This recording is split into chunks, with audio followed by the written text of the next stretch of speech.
What are you looking forward to when this whole quarantine thing is over? When we're able to go about freely about our business?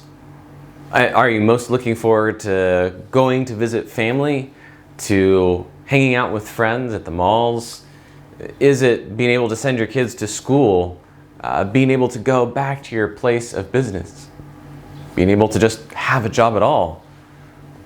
We're looking and hoping for many things, and that puts us really, in many ways, in the same place as the people that the prophet Ezekiel spoke to. In chapters 40 through 42, he has a vision from God, and this vision comes to him 25 years after the exile. The people of Israel had failed in serving God for hundreds of years in the land of Palestine, and so as a result, God exiled them. And ultimately the temple was destroyed. Ezekiel had now been living in Babylon for 25 years. Everyone had sort of settled down, I'm sure, and had gotten about normal life and were worried about normal things of life. Jerusalem and the temple were destroyed. There was no real reason to expect that they were going to return. And yet, we find that in chapters 40 through 42, we get a long description of a new temple. In fact, it's one of the most boring passages of the Bible to read because it's just a list of measurements and a description. If you will, it's an architectural blueprint drawn out in language rather than in a diagram. This wall is so many cubits long and so many cubits high and so many cubits wide, and then you go into the inner court and it's this many cubits and that many cubits and this many rods.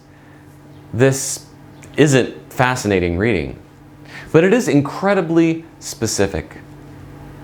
Brothers and sisters, when you are going through a difficult time, it is easy, or a good time for that matter, it is easy to think that what we are going through right now is what is going to continue for always.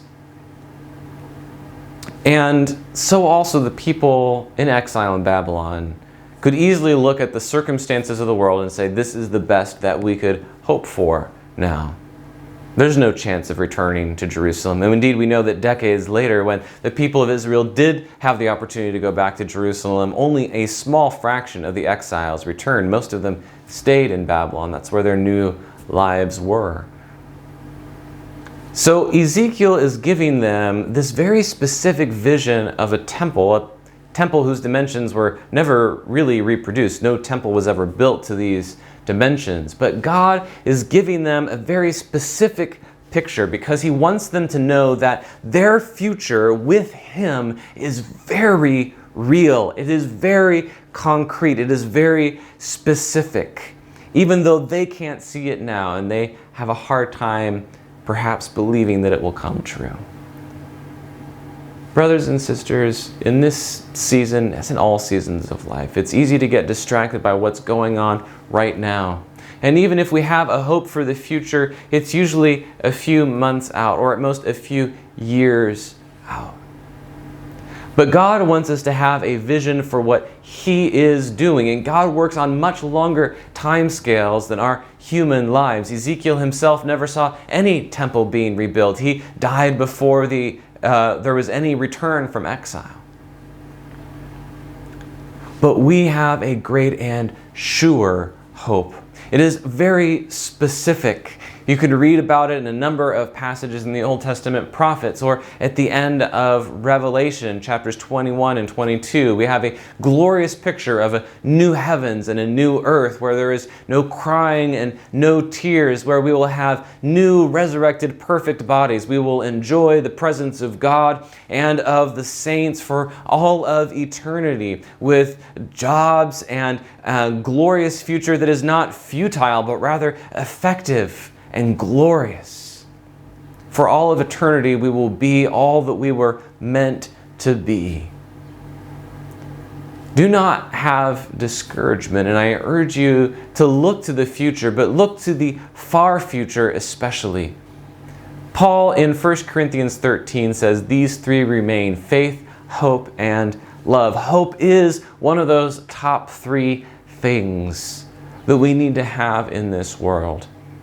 To have a vision of the future. To realize that God's plans for you are specific and they're glorious and grand.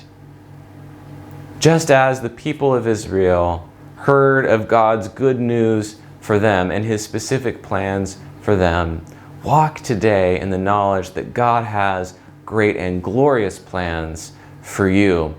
And they're bigger even than what you're planning on doing after the quarantine. So go in peace and in hope this day, brothers and sisters.